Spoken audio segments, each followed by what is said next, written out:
Hello student, आज हम बात करेंगे chapter 3 two story about flying की, जिसका first part his first flight lesson है, जिसे लिएम फेयल्टी ने लिखा है।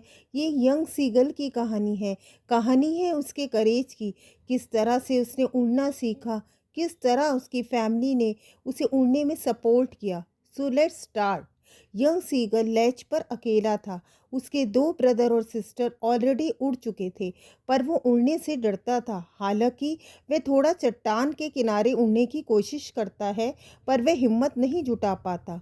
समुद्र का विस्तार काफ़ी नीचे की ओर जाता था। उसने महसूस किया कि उसके पंख उसका उड़ने में सपोर्ट नहीं करेंगे। वह अपना सर झुकाता है और चट्टान के नीचे छोटे होल की तरफ जाता है और सो जाता है। उसके भाई बहन, जिनके पंख उससे छोटे होते हैं, वे किनारे की तरफ भागते हैं, पंख फैलाते हैं, उड़ते हैं, पर वह हिम्मत नहीं जुटा पाता और वह अकेला महसूस करता है। उसके पेरेंट्स चिल्लाते हैं, उसको डांटते हैं, धमकी देते हैं और कहते हैं कि वे उसको भूखा लेच की तरफ छोड़ देंगे अगर उसने उड़ना नहीं सीखा, पर फिर भी वह मूव नहीं कर सका। 24 घंटे तक उसकी फैमिली उसके पास नहीं आती है। पूरा दिन वो अपने पेरेंट्स को अपने ब्रदर और सिस्टर के साथ उड़ता हुआ देखता है। उसके पेरेंट्स उसके ब्रदर और सिस्टर को उड़ना सिखाते हैं, उनकी लहरों को पार करना सिखाते हैं, फिश पकड़ना सिखाते हैं। उसका भाई तो पहला शिकार भी पकड़ता है और चट्टान पर खड़ा होकर खाता है। उसके पेरेंट्स इस प्राउड मोमेंट को एंजॉय करते हैं। सारी सुबह उसकी होल फैमिली एक बड़े पठार पर खड़ी रहती है और उसको कोवर्ड कहते हुए टॉन्ट करती रहती है। सन अब आकाश की तरफ बढ़ रहा था। वह गर्मी महसूस करता है क्योंकि उसने पिछली रात से कुछ नहीं खाया होता है। वह धीरे धीरे चट्टान की तरफ आता है और एक लेग को दूसरी लेग से अपने पंख के सहारे छिपाता है। वह एक आइस बंद करता है, फिर दूसरी आई और सोने का बहाना करता है। कोई उसकी तरफ ध्यान नहीं देता। वह अपने 2 ब्रदर और सिस्टर को, जो कि पठार पर लेटे हुए होते हैं, देखता है, जो अपना सर अपनी नेक की तरफ झुकाते हैं। उसके फादर अपना पंख फैला रहे थे। उसकी मदर उसकी ओर देख रही थी। वह मछली का टुकड़ा अपनी चोंच से तोड़ रही थी और उसकी तरफ आ रही थी।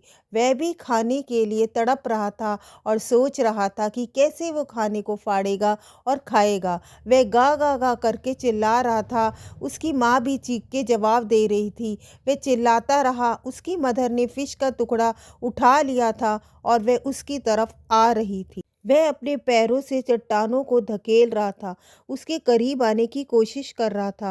वह सोच रहा था कि मदर उसके करीब क्यों नहीं आ रही थी। तेजी के साथ चिल्लाते हुए वह आगे और पीछे की तरफ स्पेस में गिर रहा था। अचानक से उसका दिल थम गया। अगले ही क्षण उसके पंख फैल गए थे। हवा उसके सीने की तरफ, उसके पेट के नीचे और पंख से गुजर रही थी। वह अपने पंख हवा को काटते हुए महसूस कर रहा था। वह धीरे धीरे ऊपर और नीचे उड़ रहा था।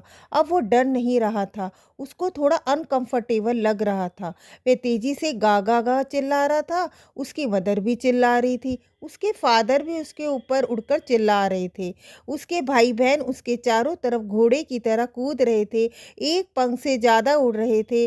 वे ये भूल गया था कि वह अब नहीं उड़ सकता। उसे अपने आप को उड़ता हुआ और गोता लगाते हुए पाया। वह समुद्र के पास था, बिल्कुल सीधा उड़ रहा था। उसने हरा समुद्र अपने नीचे देखा। छोटी छोटी रिजेस उसके ऊपर भी मूव कर रही थी। उसने अपनी चोंच एक तरफ मोड़ी। उसके पेरेंट्स, ब्रदर और सिस्टर उसके आगे ग्रीन सी पर लैंड कर गए थे।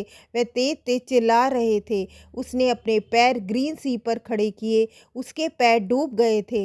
वह डर से चिल्लाया और अपने पंखों को फैलाया, पर वह थक चुका था। वह भूख से कमज़ोर हो गया था। वह बेचैनी महसूस कर रहा था।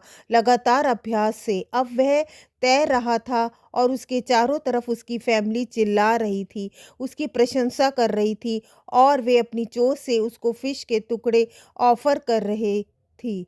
इस तरह नन्हे सीगल ने एक पहली उड़ान भरी।